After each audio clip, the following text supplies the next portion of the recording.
espirituales para escuchar tu voz, y abre mis ojos espirituales para ver tus señales, prodigios y milagros.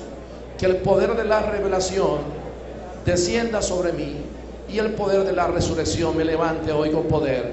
Amén y amén. Damos un fuerte aplauso a la presencia de Dios. Números, capítulo 33. En este capítulo conseguimos parte de lo que es la misión que usted y yo debemos cumplir en la tierra. Para dar este seminario, este estudio, evidentemente nos preparamos espiritualmente y obviamente estudiamos para poder llegar a ustedes. Este tipo de temas muy poco se enseñan en las iglesias por temor a la crítica, por temor a cualquier represalia que pueda tomar a alguien, llámese hombre o institución. Pero como comentábamos, nosotros somos llamados a anunciar y denunciar todo aquello que se levante en contra de los principios y estatutos divinos. Es nuestra función primordial como iglesia apostólica el enseñar este tipo de mensaje a la comunidad. Desde hace varios años venimos enseñando este tipo de mensaje. Hace aproximadamente 6 años comenzamos con una serie de seminarios que tienen más o menos el mismo perfil de este. Recuerdo que para ese entonces comenzamos con uno que llamamos Descubriendo a Belial en la Congregación de los Santos, que trajo mucha bendición y avivamiento, no solamente a nuestras iglesias, sino a otras congregaciones. Hasta ese momento ese tipo de enseñanzas estaban guardadas y nadie las predicaba. Después de esto, pues las iglesias en Maracaibo, muchas iglesias comenzaron a enseñar lo mismo, y eso es bien importante, porque eso habla de que nosotros estamos cumpliendo con nuestro rol como iglesia apostólica, que estamos abriendo camino y siendo punta de lanza en esta ciudad. Así que eso es maravilloso. En el libro de Números, capítulo 33, vamos a encontrar la razón por la cual usted y yo estamos aquí puestos en Maracaibo y en Venezuela. Y ahí vamos a leer el verso 50, capítulo 33, verso 50. Dice: habló el Eterno a Moisés en los campos de Moab, junto al Jordán que está frente a Jericó, y le dijo: habla a los hijos de Israel y diles: cuando hayáis pasado el Jordán y entréis en la tierra de Canaán, echaréis delante de vosotros a todos los habitantes del país. Destruiréis todos sus ídolos de piedra y todas sus imágenes de fundición, y destruiréis todos los lugares altos. Vamos con el verso número 53.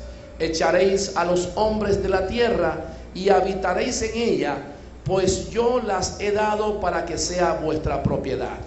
Heredaréis la tierra por sorteo según vuestras familias. A las más numerosas daréis mucho como herencia, y donde le caiga la suerte, allí la tendrán cada uno. Por tribu de vuestros padres la heredaréis. Verso 55. Pero si no echáis a los habitantes del país delante de vosotros, sucederá que los que de ellos dejéis serán como aguijones en vuestros ojos y como espina en vuestros costados, y os afligirán en la tierra sobre la que vais a habitar. Además, haré con vosotros como pensaba hacer con ellos. ¿Cuánto bendicen su palabra? Ok, aquí hay varias cosas importantes.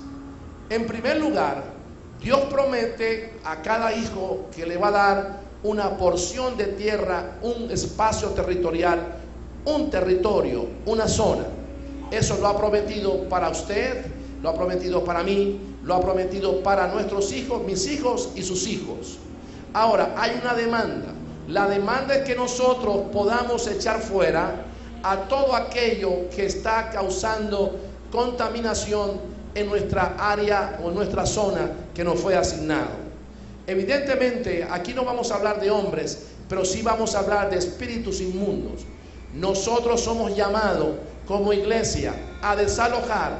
Mire, la idolatría en este país no se va a detener, a acabar, hasta que usted y yo entendamos que somos personas llamadas a desalojar y a echar fuera de nuestra ciudad a esto que está contaminando nuestra nación y está contaminando nuestro territorio. El Señor le dijo a Moisés: mira, te he dado una tierra, la tierra es tuya, pero tú vas a echar fuera a todo aquello que está contaminando.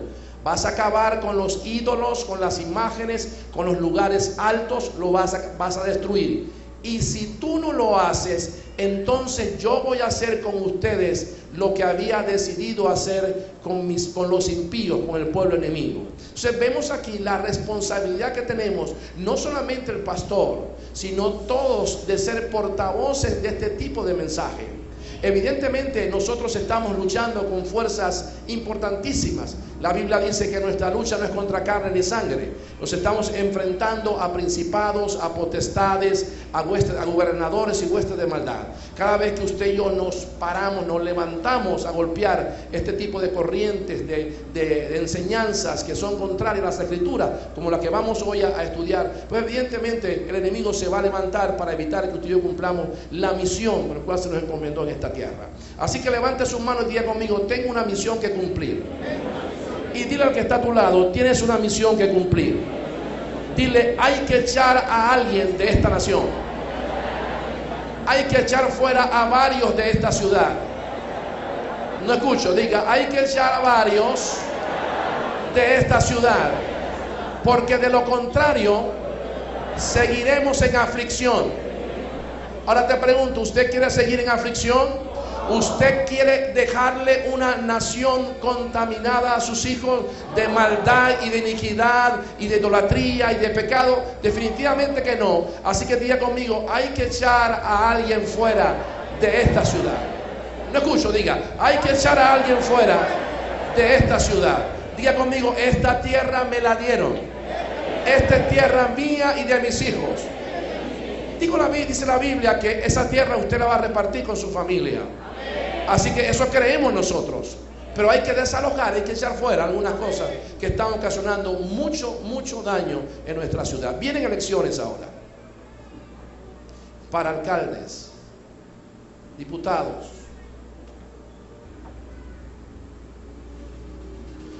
Es momento que usted, antes de orar, antes de votar, ore. Y que Dios te dé discernimiento para escoger la persona adecuada, para que siga o inicie un tiempo de cambio para nuestro estado y para nuestra ciudad. Así que estamos a pocos meses ya de estas elecciones, y ya usted verá en poco tiempo las campañas políticas, cómo saldrán a través de los medios de comunicación, y es bien importante que usted y yo oremos. Lamentablemente, todos nuestros gobernantes son idólatras que van en pos del paganismo. Ahora, el hecho de que eso sea una realidad no quiere decir que va a ser mi realidad.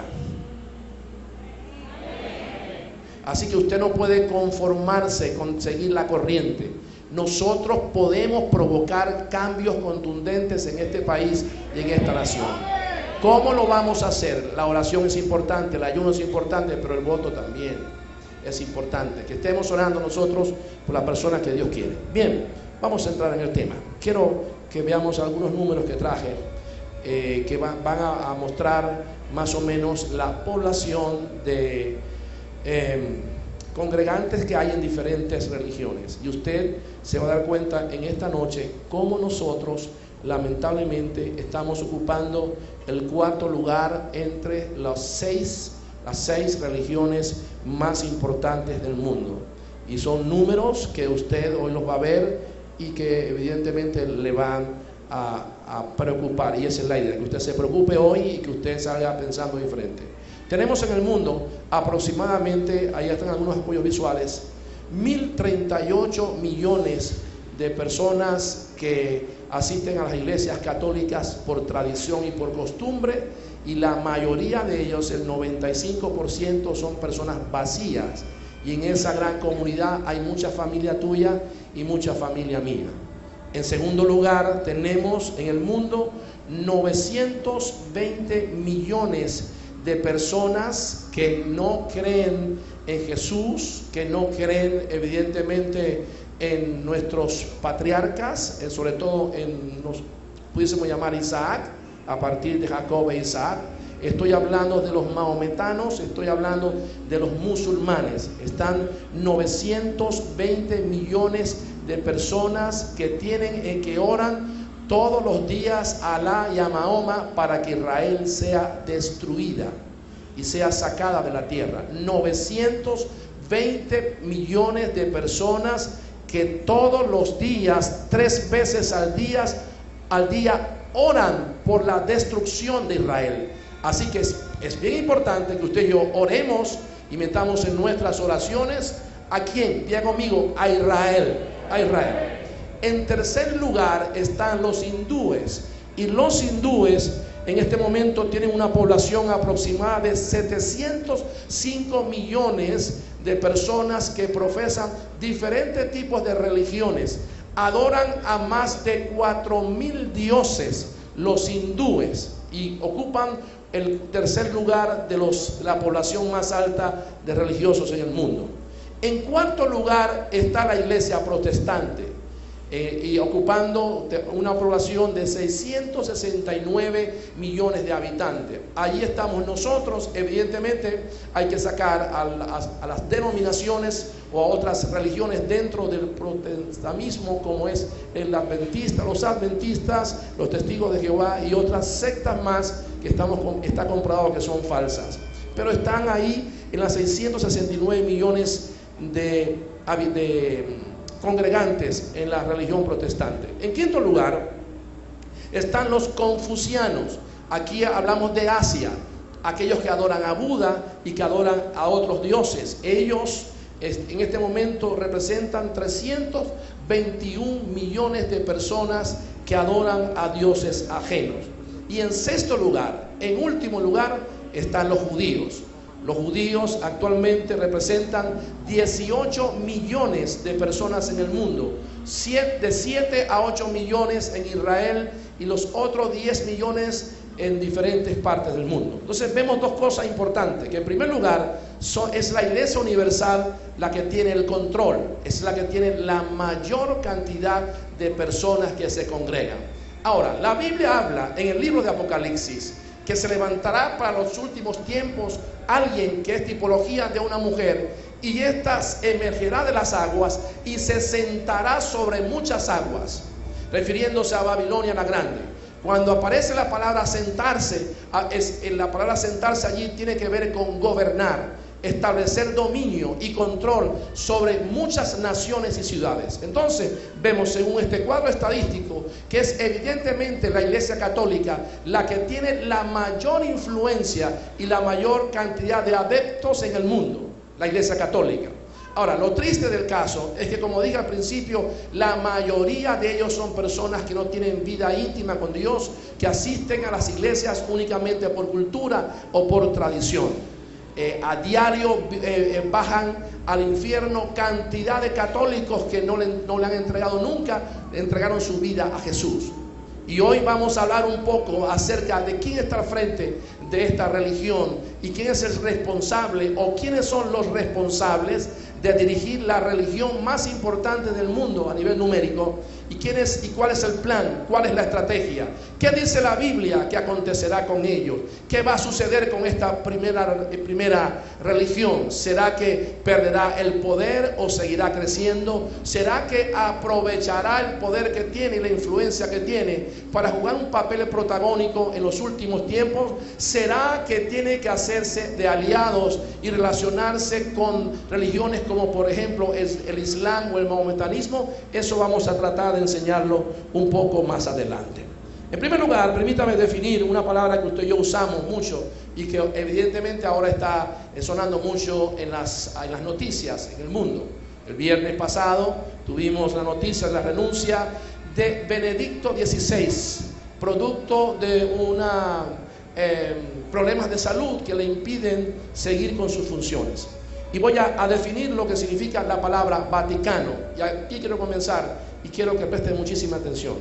La palabra Vaticano se usa para hablar de la capital de la Iglesia Católica, la cual está situada en Roma, Italia. Y la palabra Vaticano viene de la palabra hebrea Vaticanus y significa adivino y también significa canto. La palabra Vaticano se puede resumir como canto del adivino. Diga conmigo, canto del adivino. Entonces la palabra Vaticano tiene que ver con vaticinio y tiene que ver con adivinación. Entonces ya vemos que ya aparece el primer contexto de esta primera religión mundial, cuyo precisamente redunda un poco, el contexto es adivinación y cuyo contexto es fascinación. Así que vemos que el primer espíritu que se mueve alrededor de esta religión mundial se llama un espíritu de adivinación y un espíritu de fascinación. ¿Cuántos me están siguiendo? Esta iglesia tiene un líder y además de un líder tiene un equipo, tiene un liderazgo bien fuerte, con más de 400 de ellos divididos entre cardenales y obispos, y siendo su máxima autoridad el Papa.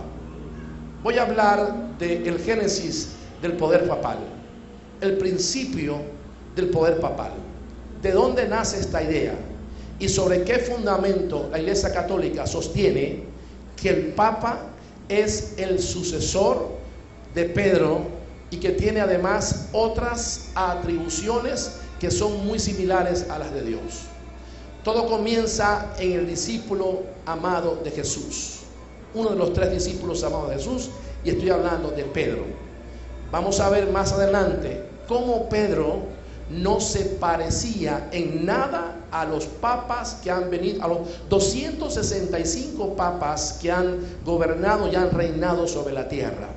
Vamos a ver las características de Pedro versus las características de un papa. Ellos dicen que precisamente los papas son los que vienen a ser representantes de Dios en la tierra, y el primer papa de ellos es Pedro. Voy a explicar la razón por la cual Pedro no se parece en nada, ni su oficio, ni su llamado, ni su comportamiento se pareció en nada a la de estos líderes que liderizan esta iglesia importante en el mundo. En primer lugar, Pedro fue un hombre casado. Así que ahí tenemos el primer problema. Los papas y los curas se abstienen de unirse a mujer, teniendo ellos en su mayoría necesidad de estar con una mujer. Visualmente o públicamente se abstienen de juntarse a un sexo opuesto a una mujer. Entonces, en primer lugar, ¿por qué Pedro no es el primer papa? En primer lugar, porque fue un hombre casado que tuvo su familia en orden, que se ocupó de toda su familia a pesar de que sirvió en el ministerio y trabajó con Jesús 3 años a tiempo completo. Vemos a Pedro ocupándose de su familia, aun cuando la madre de su esposa enferma. Vemos a Pedro ocupándose de su familia. Vemos a Pedro, un ejemplar padre de familia que decidió servirle a Dios, pero no quitó su mirada de su familia. La segunda característica es que Pedro rechazó contundentemente el hecho de que alguien se le arrodillara a él, y que mucho menos que le rindiera adoración y que le besara, por supuesto, la mano. En el libro de Hechos, capítulo 10, versos 25 al 26, vemos que Pedro le prohíbe a Cornelio que no le rinda adoración. Lo manda a levantar y le dice: no me adores a mí, yo soy un hombre como tú, el único merecedor de adoración y alabanza es Dios. Así que levántate, Cornelio, no soy digno de que tú me adores. Si yo permito que tú me adores, te arrodilles delante de mí, voy a ser copartícipe del pecado. Así que vemos allí entonces que evidentemente Pedro nunca, jamás se pareció ni se parece a ninguno de estos líderes importantes de la Iglesia Católica. En tercer lugar, Pedro nunca se dirigió a sí mismo con títulos de exaltación. Pedro siempre se presentó como un apóstol, que es un enviado, pero como un siervo del Señor. Pedro siempre tuvo en cuenta de que él vino a servir y no a ser servido.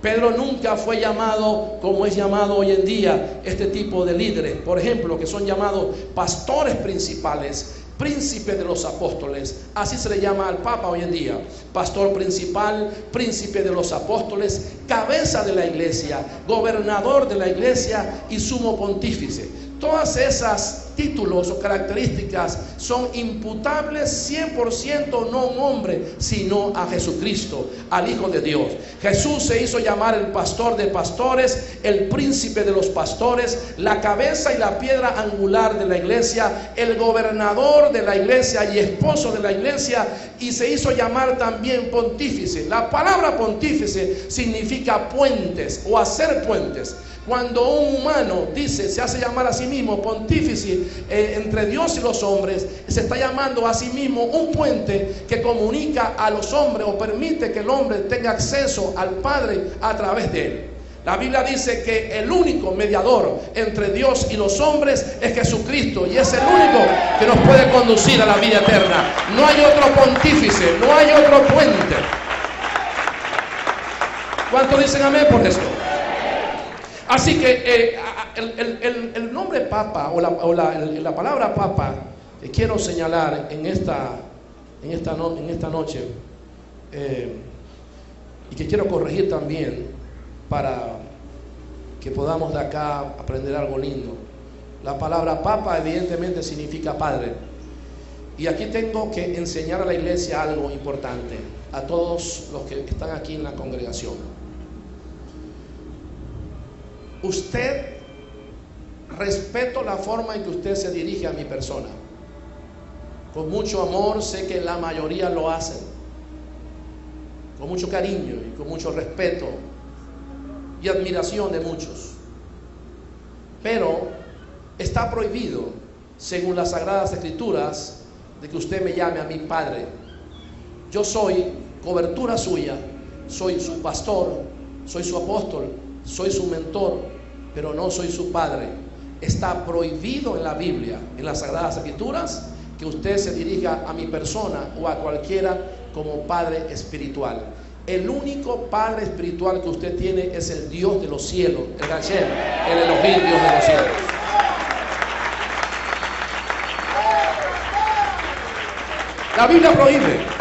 La Biblia prohíbe en que nosotros llamemos a alguien. Tenemos dos padres, el Padre natural y el Padre Dios. Sé que la mayoría de ustedes lo hacen por cariño y porque sienten paternidad de mi parte, y eso yo se lo agradezco, y eso está bien, ok, el cariño, pero de allí a la idolatría hay un paso. ¿Me entiende? ¿Y cómo se da cuenta uno? Porque cuando uno viaja, mucha gente deja de venir a la iglesia. Entonces usted ahí se ve que está adorando a un hombre, no está adorando a Dios. Usted tiene que venir cuando el apóstol esté y cuando el apóstol no esté. Porque usted no sigue a ver, usted no viene a buscar a un padre humano, el padre suyo es Dios. ¿Me está entendiendo, iglesia preciosa? Entonces usted, cuando el apóstol viaja, usted tiene que estar, es el primero que tiene que estar aquí. Sé de gente que llega a la frente y pregunta: ¿quién va a predicar? Fulano, me voy. Eso es idolatría y eso es pecado y condenado delante de los ojos de Dios. Dicen amén por eso. Entonces la palabra papa está prohibido.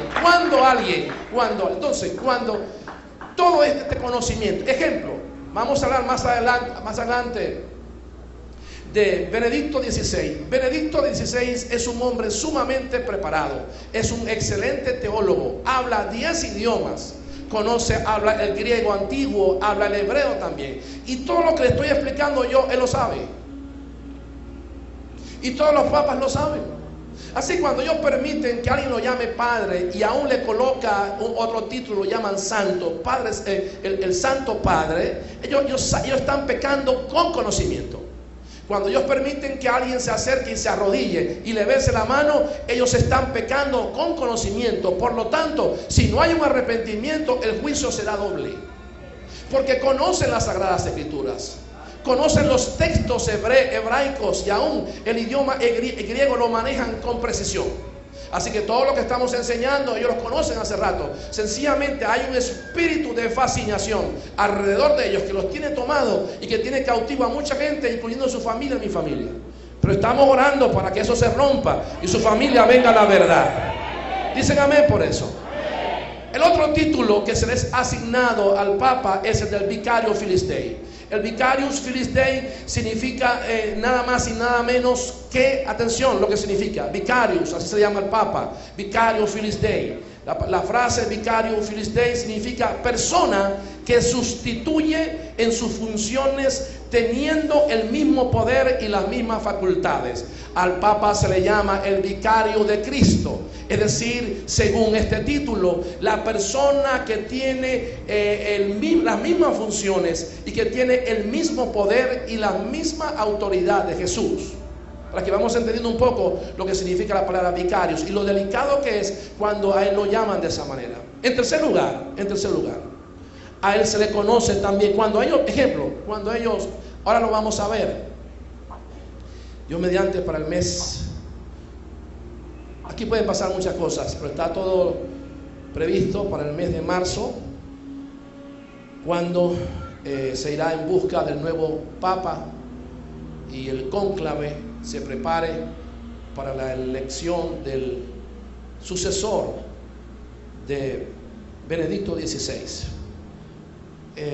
Cuando ellos son coronados como Papa, se les coloca una corona que representa 3 tipos de autoridad. Esto se conoce en la Iglesia Universal como una tiara, que representa la autoridad sobre los cielos, sobre la tierra y sobre las aguas.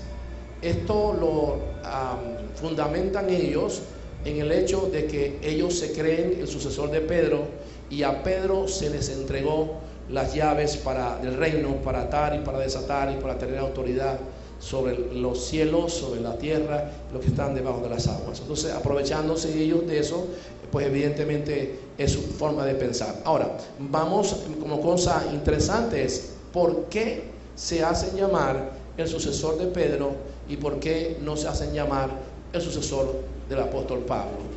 Si nosotros vamos a analizar, por ejemplo, la característica del apóstol Pablo, usted y yo nos vamos a dar cuenta que el apóstol Pablo pues se parece mucho más a los que ellos creen que debe ser el líder, o fue el líder más importante de todos.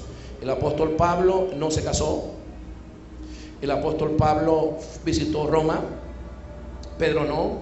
El apóstol Pablo, Pedro citó cartas del apóstol Pablo. Pablo no era inferior a ninguno de los apóstoles. Pablo reprendió a Pedro, no fue al contrario. Pablo, el Rab Shaul, se preocupó por las iglesias y expandir el evangelio en todo el mundo. El apóstol Pablo escribió las 3/4 partes del Nuevo Pacto, del Nuevo Testamento. El apóstol Pablo también habla claramente la palabra de Dios, que se trabajó excesivamente y fue padre también de muchos apóstoles. Así que vemos que si alguien se debe merecer ese título como primer líder mundial, sería entonces el apóstol Pablo. Ahora, ¿por qué Pablo y por qué no Pedro? Por una sola razón: las llaves. Diga conmigo, llaves. La palabra cónclave significa la llave, el control de las llaves. La palabra cónclave. El cónclave es una estructura religiosa bien organizada, compuesta por un grupo de cardenales que en el momento de la elección del Papa, eso usted lo va a ver ahora, se encierran y se apartan y si presuntamente buscan la guiatura del Espíritu Santo, y luego se van a una votación que es secreta. En esa votación secreta ellos deciden quién será el próximo Papa o el próximo líder mundial. Ellos asumen de que el Papa es el sustituto de Pedro por el asunto de la autoridad. Cuando el Señor llama a Pedro, le dice: Señor, Pedro, ¿tú me amas? Y Pedro le dice: Señor, tú sabes que yo te amo. Jesús le dijo: apacienta mis ovejas. La palabra apacentar para ellos significa gobernar. Es decir, ellos entendieron que el rol principal de la Iglesia Católica es gobernar gente, es dirigir gobiernos, es dirigir la economía, es dirigir la política. De hecho, en el año 1929, el Papa Pío XI, junto al presidente italiano Benito Mussolini y con la aprobación del rey Víctor Manuel III, decidieron constituir al Vaticano como un Estado independiente y soberano, y que éste iba a tener su propia constitución. Más adelante, en el año 1996, es Juan Pablo II quien instituye la primera constitución apostólica, para ser ellos un Estado independiente y poder así dirigir al mundo a través de la fuerza y el poder espiritual que ellos presumen que tienen el control. Ahora, ¿de dónde viene esto, apóstol? ¿Cuál es el fundamento de su poder? ¿Cuál es el fundamento de ellos? ¿Por qué ellos logran captar tanta gente? Todo comienza en el siglo III, y quiero que vamos, por favor, al siglo III. En el siglo III es levantado un hombre importante, un romano llamado Constantino. Constantino, en vista de que el imperio romano estaba perdiendo fuerza, decidió crear una religión. Esta religión pues iba a tener como fundamento la adoración en primera instancia a un solo Dios y a Jesucristo. Cuando él comienza entonces con este mover, comienza a exportar esa religión a diferentes partes del mundo. A lo que él se da cuenta de que al visitar otras regiones había gente que ya estaban adorando demonios y que estaban adorando otro tipo de deidades. Él dijo: les doy permiso para que incluyamos en nuestra religión la adoración a diferentes dioses y a diferentes entes espirituales. Es allí entonces el nacimiento de la Iglesia Católica. La Iglesia Católica es fuerte porque le permite a sus congregantes adorar imágenes, adorar demonios, adorar santos y adorar, entre comillas, a Dios. Lo terrible de este movimiento de la Iglesia Católica es que son la fábrica más importante de hacer ídolos y de ofender a Dios en su cara. ¿Cuántos me están entendiendo? Así que la Iglesia Católica es una fábrica de ídolos y es una fábrica de imágenes. Y en la persona que es a quien se le dio la responsabilidad para decidir quién es santo y quién no es santo y beatificarlo es el Papa. Así que el poder de la Iglesia Católica consiste en permitir que cualquier persona pueda llevar su vida desordenada, pueda adorar al santo que quiera, violando los mandamientos que están escritos en la palabra. A ellos les interesa solamente de que asistan a las congregaciones y que puedan crecer en número. Ahora, en estos cuartos oscuros hay un poder oculto. Hace muchos años, hace más de 20 años, se viene enseñando por todo el mundo de que hay un liderazgo en estos cuartos oscuros del Vaticano. Que la figura que usted y yo vemos, que es la que está al frente de esta iglesia mundial, no es la que tiene el control absoluto. Hay un liderazgo que es dirigido por un hombre que muchas veces fue señalado como el Papa Negro, cosa que en verdad yo no comparto. No es que no comparta, es que yo creo que el hecho de que sea negro no quiere decir que sea malo, porque entraríamos entonces en racismo, ¿verdad? Sencillamente creo que hay un líder que está detrás de eso, que tiene el control absoluto de todo. Ahora, vamos a ver algo muy importante. Yo quiero que revisemos un poco la historia. Año tercero, y de aquí vamos a dar un salto y nos vamos al año 1083, cuando la Iglesia Católica levanta un movimiento llamado la Santa Inquisición, y en nombre del papado acabaron con millones de personas de una manera horrible. Traje algunas imágenes de los métodos de tortura que usaron desde el año 1083 hasta el año 1965. Casi 800 años matando hombres y mujeres solamente porque para ellos eran paganos, para ellos eran adoradores de otros dioses que no fuera el Dios verdadero. Entonces vamos a ver la primera. Vaya conmigo, vamos a usar la Biblia. Busque su Biblia. Si péguese con alguien que tenga Biblia, por favor, porque lo que voy a leer ahora Es sumamente importante.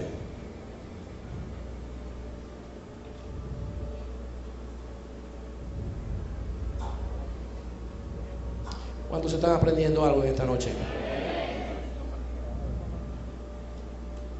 Permítanme ubicar el texto, por favor.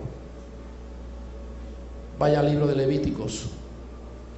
Le voy a dar varias citas para que usted la tome, la aprenda, la estudie en su casa y podamos sacar de ahí, sacarle jugo ahí a la palabra.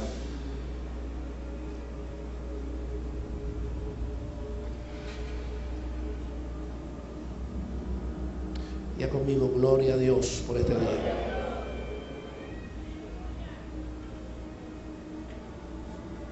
Ok, vamos a ir viendo las imágenes mientras yo logro conseguir los textos que quiero dárselos. No quiero irme sin darle estos textos porque son sumamente importantes. Textos que nos van a ayudar a comprender por qué y cómo nace la Santa Inquisición. La Santa Inquisición, que fue una de las masacres más terribles que tuvo liderizada por la Iglesia Católica por casi 800 años y que se mantuvo en secreto hasta recientemente que el Papa Juan Pablo II se atrevió a pedir perdón por lo que había sucedido, pero nunca se habló, aquí está, nunca se habló de antes de esto. Yo quiero, bien, aquí está, gloria a Dios. Vaya, tome nota de Éxodo capítulo 21, verso 16. Voy a darle las citas, solo y usted la lee en su casa. Éxodo 21, 17.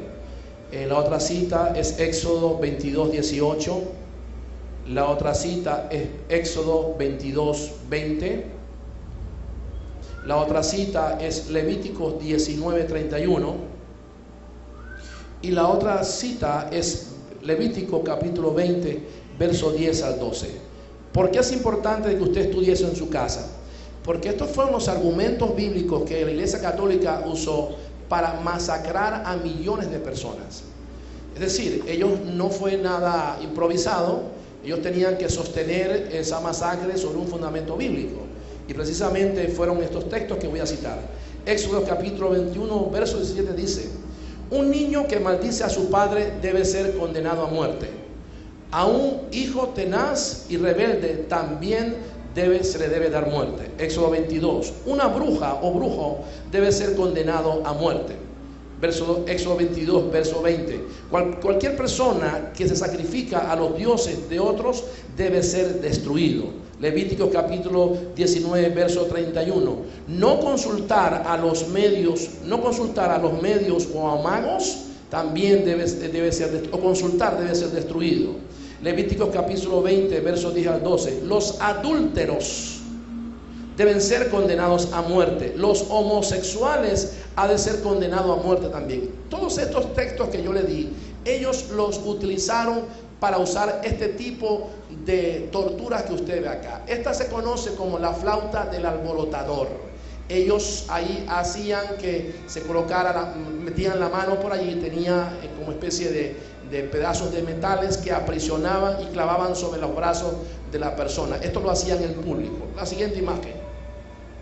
Este método se llama la jaula, que ellos usaron las jaulas del colgante. Allí metían a las víctimas, las sometían en alturas e iban abriendo la jaula hasta romperle sus miembros. Evidentemente no le daban ni comida, ni agua, ningún tipo de alimento, ningún tipo de bebida. Este tipo de tortura se conoce como la cigüeña o el cepo. Generalmente se usaba para las mujeres, se ataban las manos. Esto se practicaba en Asia y ellos asimilaron este tipo de tortura. Esto es la Iglesia Católica. Esto es el papado.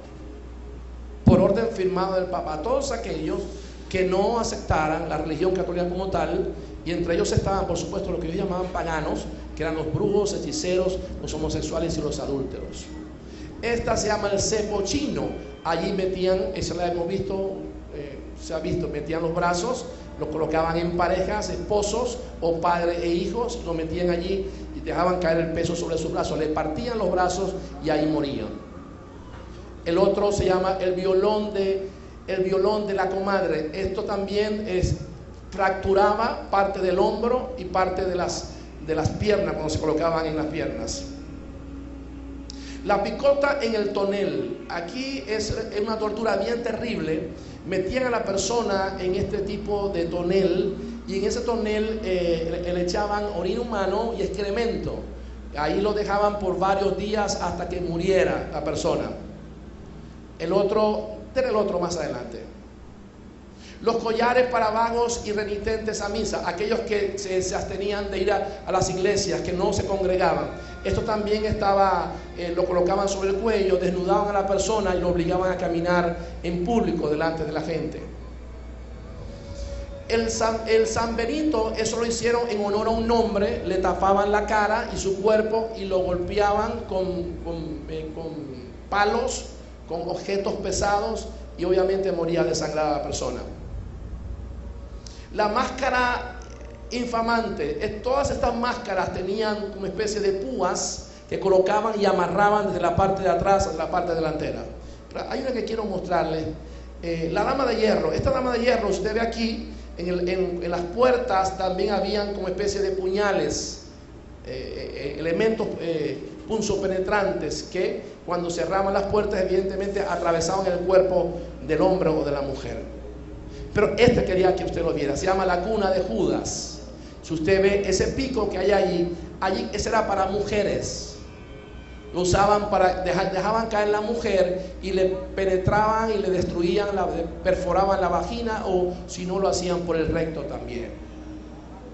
Todo eso lo diseñó la Iglesia Católica en Roma desde el año 1083 hasta el año 1965.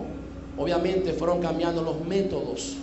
Entonces es para que tengamos una idea que fueron 800 años de silencio, que se conoce también como la época oscura o la época del oscurantismo, donde nadie salió a protestar, nadie salió a predicar, nadie salió. ¿Por qué, apóstol?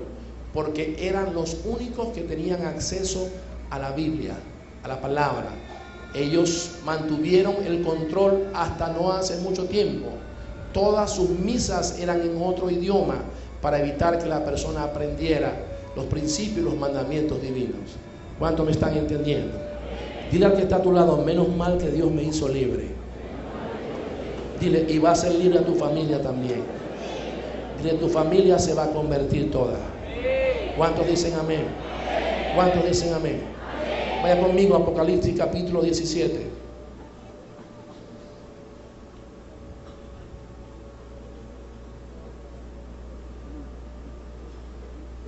En marzo se debe escuchar la frase habemos papa, que significa tenemos papa. En marzo está supuesta a ser la elección de este nuevo líder mundial para el mes de febrero. Para este mes también está citado oficialmente la renuncia. Bien, vaya conmigo al libro de Apocalipsis capítulo 17, verso 4.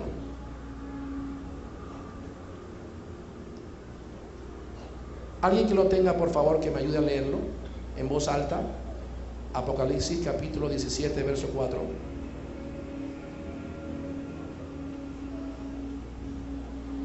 Vamos a ver quién es Babilonia la Grande. A ver, ¿algún? Y la mujer. ¿Sí, siga?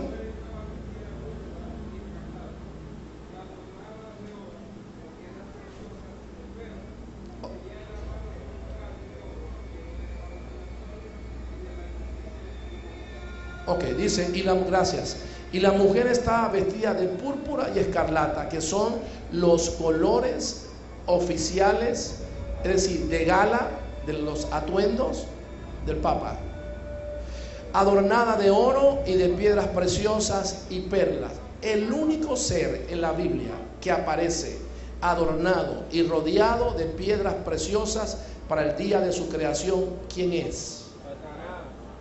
El libro de Ezequiel y el libro de Isaías dice que para el nacimiento, la creación de Satanás, Satanás fue adornado de piedras preciosas y perlas. La Biblia dice y tipifica a la iglesia universal con una mujer y lo llama la madre de todas las rameras que le hace beber del cáliz de fornicación a muchísimos pueblos. Ahora, apóstol, ¿qué tiene que ver la fornicación con este tipo de prácticas? Lo que le voy a decir, asumo la responsabilidad absoluta de lo que voy a decir. La imagen que vende el sacerdote y la imagen que el cura que vende la monja es la misma imagen que en el subconsciente de la persona promueve la abstención de relaciones, entre comillas, de hombre con mujer y de mujer con hombre. Y si usted nota, las únicas personas que se presentan de esa manera y tienen esos aspectos son las lesbianas y los homosexuales. Cuando alguien es obligado a que no tenga relaciones sexuales por seguir a Dios, lo están empujando a ser o un pedofílico o un inmoral o un adúltero. Tenemos que asumir una gran verdad. La Biblia dice que no es bueno que el hombre esté solo. Todo hombre necesita una mujer y toda mujer necesita un hombre. Esto es algo duro que usted quizás no lo quiera aceptar o no lo quiera asimilar, pero yo lo acepto y lo asimilo. Es una imagen que se nos expuso en el subconsciente. Por eso es que en la multiplicación de este tipo de congregaciones, lo que va a predominar como consecuencia va a ser precisamente el homosexualismo y el lesbianismo. Si usted ve cómo se visten las monjas, no quiero decir que todas son X o tienen diferente, a ver qué conducta tienen, pero la apariencia, no se maquillan. Usted ve la cara, no son nada femeninas. Eso es un mensaje subliminal para las lesbianas. Para que las lesbianas digan, estás bien, no te maquilles, tiene un aspecto grotesco, estás bien, puedes hacerlo. ¿Dónde la Biblia prohíbe que una mujer no pueda maquillarse? ¿Dónde la Biblia dice que el hombre para seguir a Dios tiene que abandonar a su mujer? Si Dios fue el primero que constituyó, el que constituyó la familia fue Dios. Dios vio a Adán solo y le dijo, no es bueno que esté solo, le haré una ayuda idónea. Y la Iglesia Católica ha torcido las Sagradas Escrituras, enseñando que esta gente que en su mayoría van a los seminarios con una intención buena de buscar a Dios y aprender a Dios, le colocan una camisa de fuerza, de castidad o ¿cómo se llama? De celibato. Los hacen unos célibes de una manera forzada. ¿Y qué pasa? Como consecuencia, evidentemente, son seres humanos y tienen que desahogarse. Son hombres y son mujeres como tú y como yo. Entonces son verdades que nadie se atreve a decir. Pero es una propaganda subliminal para que el homosexualismo y el lesbianismo sigan andando. Los escándalos de pedofilia que el mismo Papa Benedicto XVI no ocultó y no hizo nada para buscar una solución a ese problema. Cientos de niños en Estados Unidos, cientos abusados por sacerdotes. Niños. No quiero decir que eso no se ve en la iglesia evangélica. Obviamente hay muchos pastores que han caído en pecado, muchos. Pero nosotros enseñamos que el pastor debe tener su esposa. La pastora debe tener su esposo. Es el orden de Dios. Entonces son verdades que usted y yo tenemos que ver y asimilar. Pero hay temor. Tú tienes temor de hablar de eso. Te da temor. La gente me decía en estos días, apóstol, ¿por qué no desciende fuego del cielo como los tiempos antiguos? ¿Por qué no aparece la nube? ¿Por qué los muertos no resucitan? ¿Será que Dios cambió? Dios no ha cambiado. Lo que hay es ausencia de Elías y David en este tiempo. Dios es el mismo. Dios es el mismo. Él no cambia, o Dios cambia. ¿Qué dice la Biblia? Que Él es el mismo ayer, hoy y por los siglos. Entonces, entre Dios y el hombre, ¿quién cambia?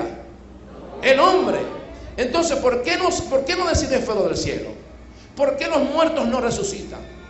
¿Por qué no? A ver, ¿por qué no, qué sé yo, tantos prodigios que se daban en el antiguo pacto testamento? ¿Por qué? Porque necesitamos que se levanten hombres y mujeres como Ruth, como Débora, como Moisés, como Elías, como David, como Josué. No es Dios. Elías no tuvo temor. En el pueblo evangélico hay mucho temor. Esto no se habla, esto no se enseña, porque hay temor. Hay temor de que haya una denuncia, hay temor de que haya una represalia. No volvemos nosotros pura bulla. ¿Me escucho? Amén. Tú tienes que sentarte con tu familia y decirle: mira, estás en un tremendo peligro, te estás hundiendo en un barco. Yo no sé si usted cree lo que está de acuerdo con lo que yo estoy diciendo, pero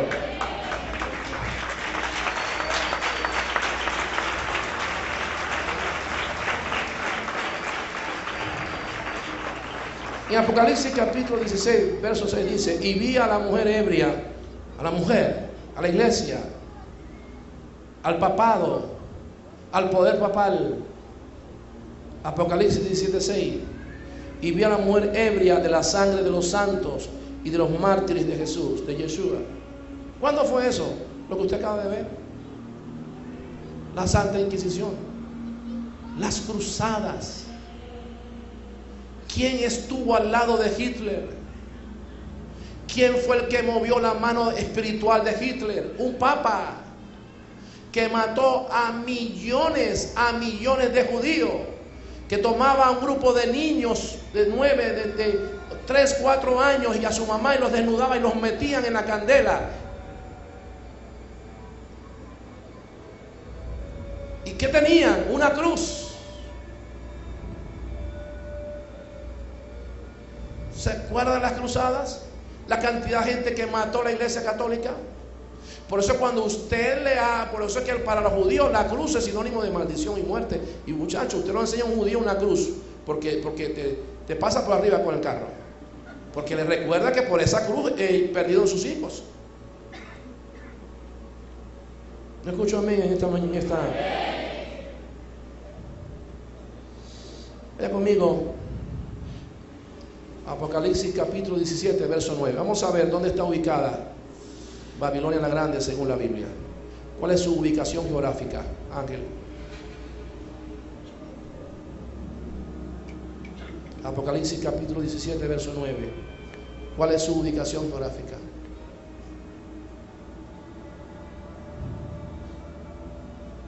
¿Cómo sé yo, apóstol, que estamos hablando de Roma?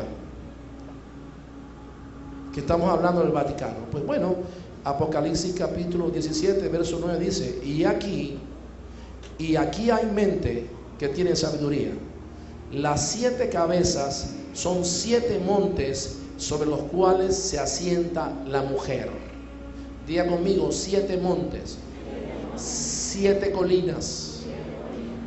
El Vaticano está sentado sobre 7 colinas que son: número 1, Aventino, se llama la primera, usted la ve ahí; la segunda, Campidoglio; la tercera, Palatino; la cuarta, Celio; la quinta, Esquilino; la sexta, Quirinale; y la séptima, Viminale.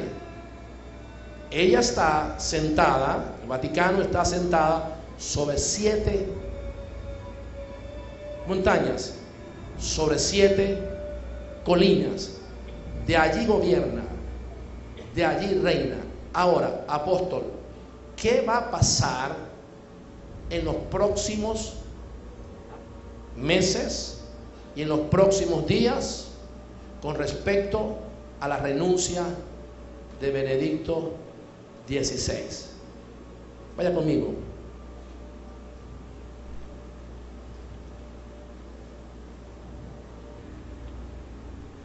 Apocalipsis 17, verso 10.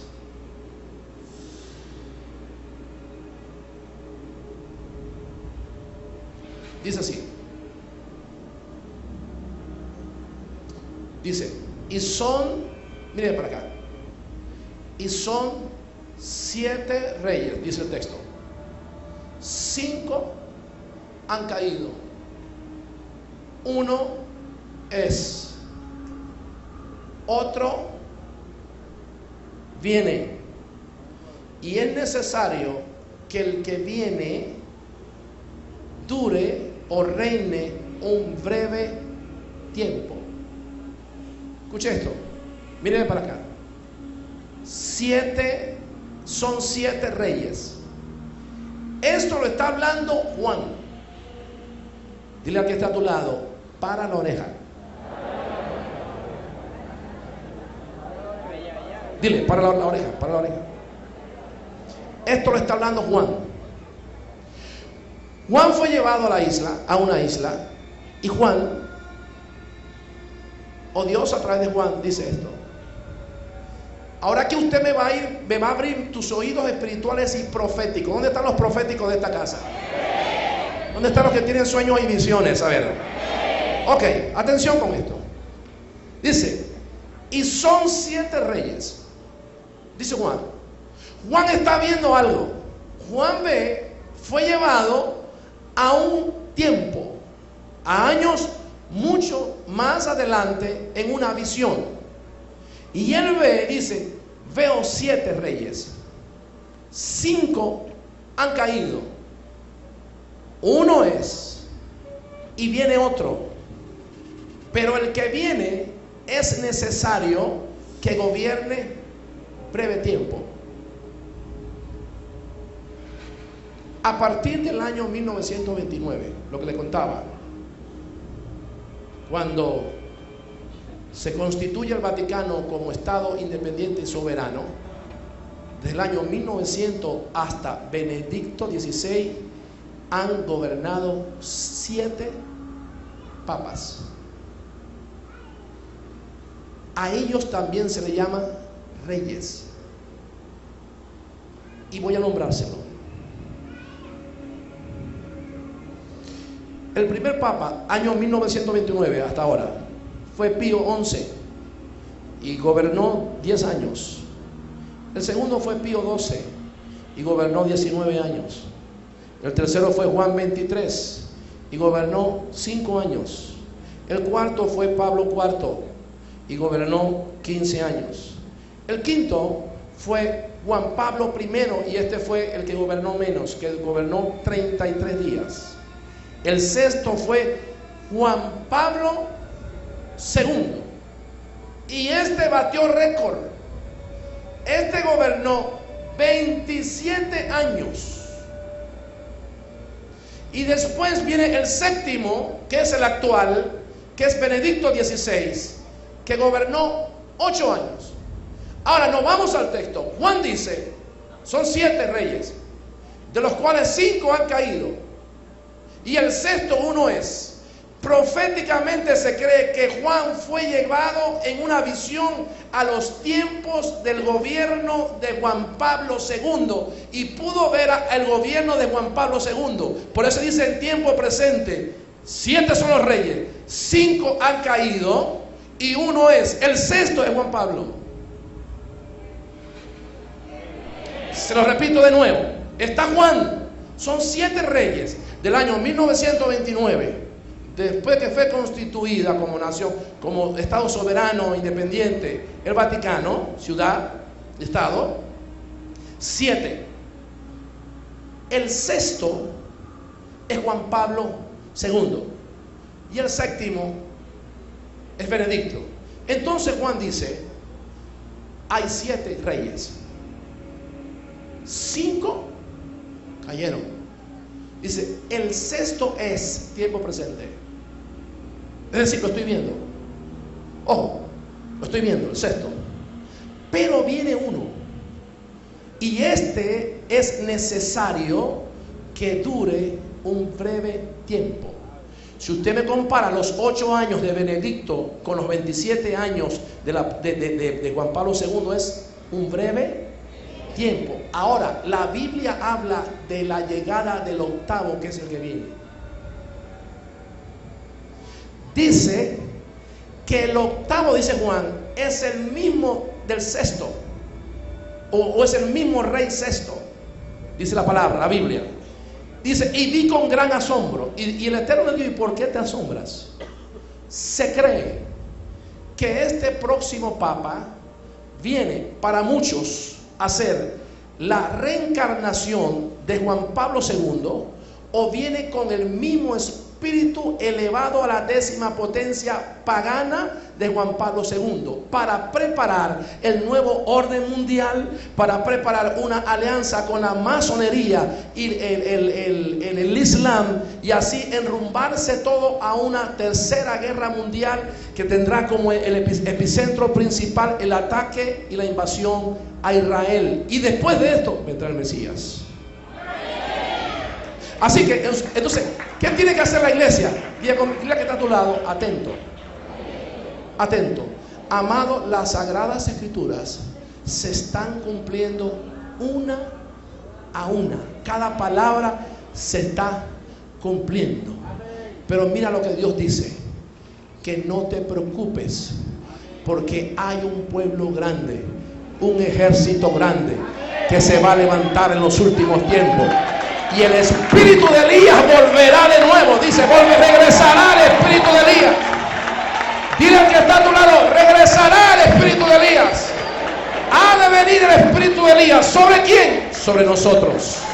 Sobre nosotros. Sobre ti. Dile, sobre ti viene la unción de Elías, del profeta Elías. Amado, eso lo dice las escrituras. Pero la Biblia dice que Jesús, el Maestro, está retenido en los cielos. Y primero tiene que venir la unción de Elías, el espíritu de Elías, a preparar un avivamiento terrible en los últimos tiempos.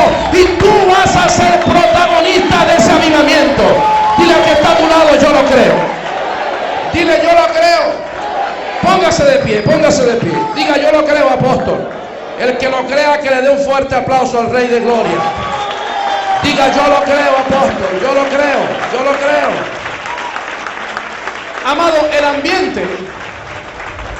el ambiente espiritual está cargado. Venezuela, algo está pasando, algo va a pasar lindo en esta nación. No se me preocupe por lo que está pasando en Venezuela. Dios nunca, Él nunca se atrasa ni se adelanta, ni llega a tiempo. Él siempre está. Él siempre está. Él nunca ha perdido el control. Venezuela está en las manos del Señor. Tú vas a ser testigo de la gloria postrera que será derramada en la vida tuya y en la vida de tu familia. Si alguien lo cree, diga gloria a Dios. Los músicos. Si alguien diga, yo lo creo, apóstol, yo lo creo. Yo lo creo, yo lo creo. Así que vamos a seguir trabajando. Sigamos haciendo la obra. Usted predíquele a su familia. Usted no tenga temor.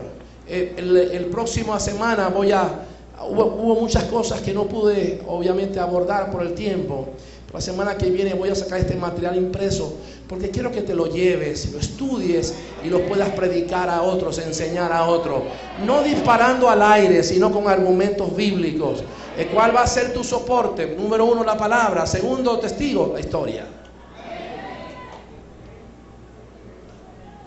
Jesús dijo que la historia hablaría de su poder y su autoridad. Que la historia sería el testigo de las grandes cosas que Él haría para los últimos tiempos. Y mayores cosas que las que yo hice, vosotros haréis. El Señor te pide que mantengas tu lámpara encendida, que no se apague el aceite, que no se vaya el aceite de tu lámpara, que siempre la oración y el ayuno esté en tu vida. Yo creo que Dios puede usarte. Yo creo que este es tiempo tuyo y que Dios puede levantarte y que Dios puede usarte en tu negocio, en tu familia, como persona para bendecir a otros. para llevar la verdad verdadera a diferentes ciudades y países. Levanta tu mano mientras adoramos y le decimos al Señor: Espíritu Santo, te necesito.